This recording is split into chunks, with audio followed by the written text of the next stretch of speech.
An increase in physical violence has been reported to police this week as beer gardens welcome people back for the first time this year.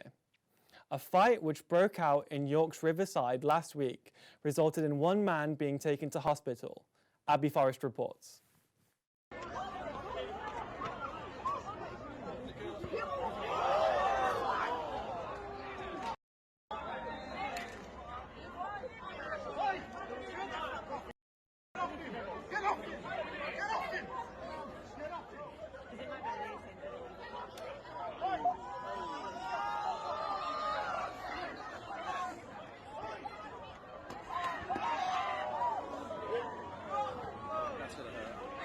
There was an alleged fight outside one of the pubs, and this is the footage that you've just seen.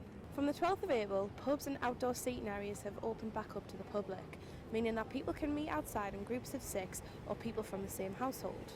But with the sunshine and the alcohol, here in York, in the first week, there's already been numerous accounts of arguing, fighting in the streets, and just drunken rudeness.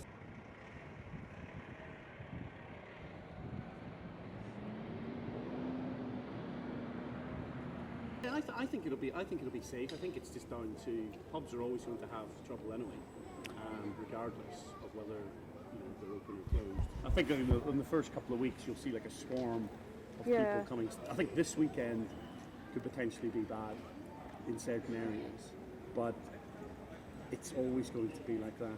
We took it upon ourselves to contact North Yorkshire Police to see if they had a statement on the incident and how the public can stay safe while still enjoying the sun and beer. Superintendent Mike Walker, who is leading North Yorkshire Police's response to the coronavirus and also chairs the multi-agency North Yorkshire Local Resilience Partnership, said, "And the rule of 6 or 2 households remains in place regarding outdoor gatherings, including in private gardens. Our policing teams are promoting adherence to these rules while on targeted and highly visible patrols. We are continuing to use our 4E's approach to engage with the public, explain the regulations, encourage compliance, and enforce only as a last resort when blatant breach has occurred. Officers and PSCOs are also on hand to support local authority, trading standards and licensing partners due to checks on businesses such as pubs and restaurants who can now provide outdoor hospitality. Our messages to everyone is to keep this amazing effort. Please keep doing all you can do to reduce the risk of catching COVID-19 or unwittingly spreading it to others." We then decided to catch up with Chris Cooper, a member from the Street Angels York.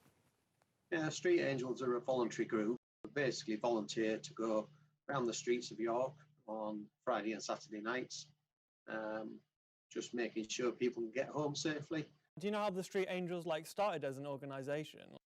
Yeah, Street Angels are quite old now. In York, we've been going since about 2010. They were initially set up by someone in Halifax, and it's sort of spread out across the country. What has been the impact of COVID on York Street Angel?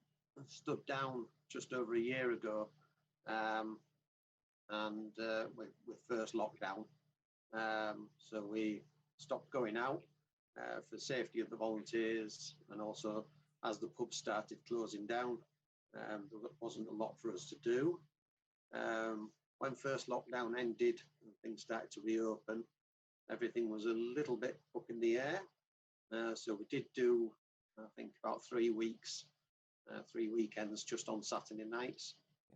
When you guys go back in June, have you put some safety measures in place to help protect people from COVID and keep things safe?